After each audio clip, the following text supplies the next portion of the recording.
ప్రేమ పేరుతో దగ్గరై యువతిని బ్లాక్మెయిల్ చేశాడు ఓ యువకుడు. ఆ యువకుడు అంతే దారుణంగా హత్య కూడా కాబడ్డాడు. హైదరాబాద్ బేగంపేటకు చెందిన సబిల్ అనే వ్యక్తి హత్య కేసును మెదక్ జిల్లా పోలీసులు ఎట్టకేలకు ఛేదించారు. గురువారం అంటే జూలై 24వ తేదీన ఈ కేసుకు సంబంధించినటువంటి వివరాలను మీడియాకు తూప్రాన్ డీఎస్పీ నరేందర్ గౌడ్ వెల్లడించారు. శివంపేట మండలం మగ్దంపూర్లో ఈ నెల అంటే జూలై నెలలో 21వ తేదీన సాబిల్ అనే వ్యక్తి హత్య జరిగింది. బోరబండలో ఇతను ఓ గ్యారేజ్లో పనిచేస్తున్నట్లుగా తెలుస్తోంది. తాను పనిచేసే గ్యారేజ్ ఓనర్ కూతుర్ని అతను ప్రేమించాడట. ఎవరు? ఈ సబిల్ అనే వ్యక్తి. ఫోటోలు చూపించి తనను పెళ్లి చేసుకోవాలని యువతి కుటుంబాన్ని బ్లాక్మెయిల్ కూడా చేస్తూ వచ్చాడట సబిల్.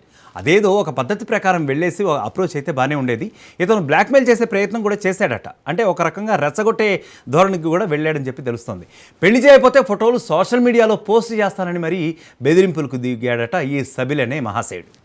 మాట్లాడదామని చెప్పి సబిల్ను మగ్దంపూర్కు యువతి బంధువులు అఫ్సర్ సంతోష్ తీసుకువచ్చారు. సరే బాబు, ఇలా బ్లాక్మెయిల్ చేస్తున్నావు, మా దృష్టికి వచ్చింది, సరే దీనికి ఏం చేయాలో అదే చేస్తామని చెప్పి ఇతనితో మర్యాదగానే మాట్లాడి అక్కడికి వెళ్ళి మాట్లాడుకుందాం, మ్యాటర్ అది సెటిల్ చేసుకుందాం అని చెప్పి మర్యాదగానే పిలిచారు. ఇతను నమ్మి వచ్చాడు. ఫోటోలు ఫోన్లో నుంచి డిలీట్ చేయాలని ఇక సబిల్ ఎప్పుడైతే అక్కడికి చేరుకున్నాడో అప్పుడు యువతి బంధువులందరూ కూడా అతన్ని చుట్టుముట్టి కోరారు. ఆ తర్వాత ఇక బెదిరించడం ప్రారంభించారు. వాళ్ళు కూడా రివర్స్. అందుకు నిరాకరించాడు సబిల్. దాంతో సబిల్ను హత్య చేసేశాడు యువతి బంధువులు అఫ్సర్ సంతోష్ అనే ఇద్దరు వ్యక్తులు కూడా హత్య చేసినట్టుగా తెలుస్తుంది. ఈ కేసులో ఈ ఇద్దరు నిందితులను కూడా ఇప్పటికే అరెస్ట్ చేసి రిమాండ్కి తరలించినట్లు తూప్రాన్ డీఎస్పీ నరేందర్ గౌడ్ ఇప్పుడు మీడియాతో తెలిపినటువంటి నేపథ్యం అయితే ఉంది.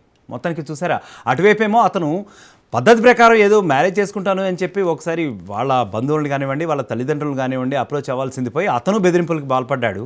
So what ever he has done, he has got in reaction. So ఇక మరొక క్రైమ్ స్టోరీతో మళ్ళీ కలుద్దాం. Until the stay clicked on Raj news.